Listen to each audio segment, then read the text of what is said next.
Caesar the things that are Caesar's. The 8 words whose meaning everyone understands and understood were primarily rejected by the Jewish religious hierarchy, along actually with most of the population at the time in Judea.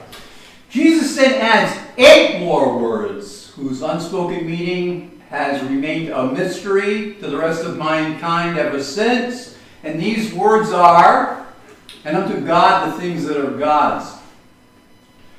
Note that in both cases, the word things is plural, not singular. So keep that in mind. Keep it on your back burner this morning. Religious people among us focus on the monetary aspect of Christ's answer, which refers to the taxes owed to the government and the tithe, which is, and not so much on the tithe, which is owed to God. What the Christian world does not recognize is that there is another aspect to the Lord's words that has been ignored for 2,000 years. These words are simple. It's the second half of the story. The things that are God's have created a serious problem within the institutional church. With the exception of the tithe that we give at Mass, church people are obviously onto other things. We have all been ignorant of these things in the past. God commands us to open our spiritual eyes so that we can see what He has written concerning these important things. My brothers and my sisters, there's church-wide ignorance of these things that must be rendered to the Lord. It's amazing the things that are supposed to be rendered to the Lord which are not.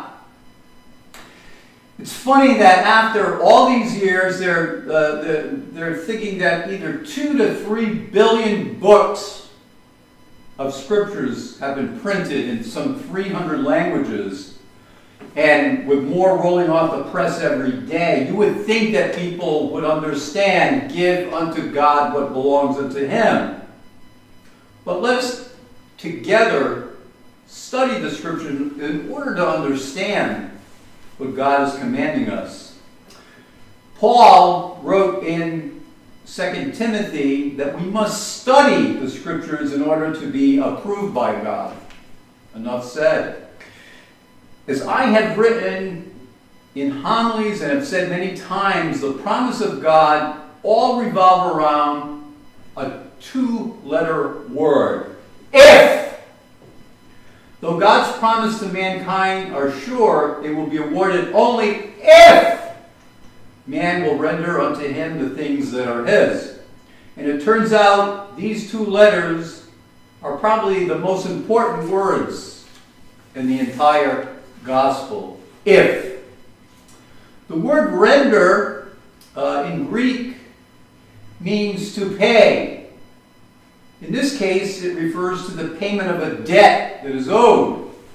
The Pharisees question today Jesus, and they're whining about the taxes that are levied on them by Romans, much as we whine and crab constantly about our own taxes. Jesus' response to the question involved both a political and a spiritual aspect. We talked in small groups this week about the political, spiritual, temporal parts of us. You can't dice them up. You can't separate them from who you are. My grandmother would say in French, "Et mange ta tarte, et mange toute ta tarte." If you're going to eat the pie, you're going to eat the whole pie. You just can't have a spiritual part of you and a temporal part of you and a political part of you. The whole thing is wound into you. And you can't separate it. So we must pay or render to the government what is written in the instructions that the tax codes give us. And we must pay to the Lord what He declares is His. And you know what? Just about everything is His. We owe Him our lives on this earth. We owe Him even our relationship to Him and to each other. We owe Him the sun and the moon. We owe him Mars and Venus. We owe him the ocean. We owe him the forest. We owe him every single dime that we have ever made. We owe him everything. And don't be silly about thinking, well, that's too much. Because of Christ's words, professing Christians read the tax form every year, and that they get from their employers, and they do render unto the government the amount that they owe.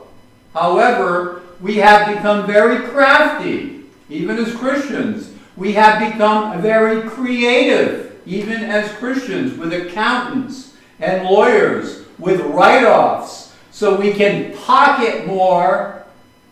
We all do it. We all do it. So that we can pocket more.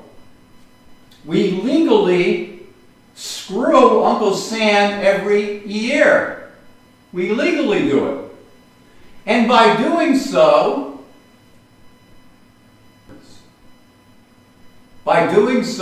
when a pandemic comes along, there's no money. Congress has to raise money. By doing so, the poor are not fed. By doing so, things are not paid. From potholes to pandemics, we must pay our taxes.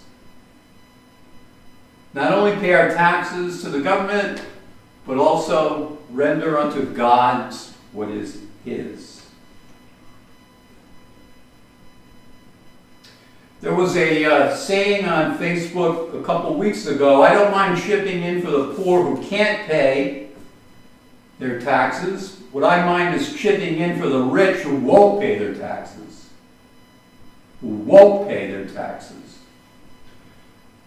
That's pretty sad when you won't pay your tax to fill a pothole or to help a pandemic.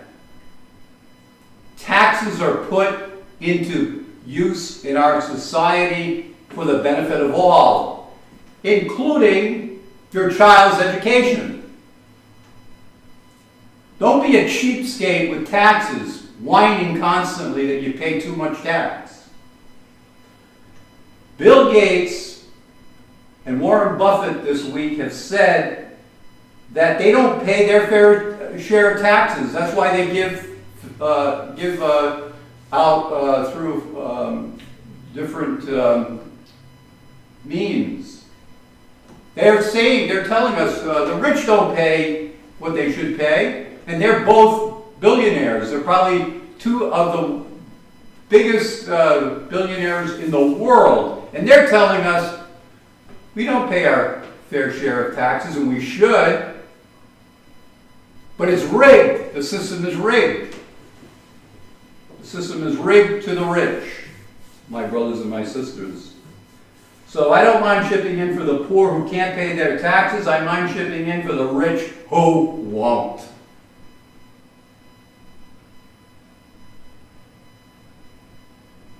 But something happened when we come to the second part of the statement today, Jesus' statement, not my statement, Jesus' statement. Look at what Jesus says, render unto God what is his. The first part is clear. We all pretty much do it. We pay our taxes. But most Americans do not support God in any way. The clarity of Jesus' words become cloudy when the second half of his statement is addressed, render unto God what is God's. Paul once wrote that in life we see through a glass kind of darkly. Things are kind of fuzzy and out of focus here on earth. But the Christian's biggest problem is the second part of what Jesus is talking to, render unto God what is his. We don't see through the glass at all. We're blind. My brothers and my sisters, we need to wake up and pay our fair share of taxes, but more importantly, pay what we owe to God, and that is your very life, your very breath, your children, your families, each other. These are the things we owe to God, our very life. Think about it.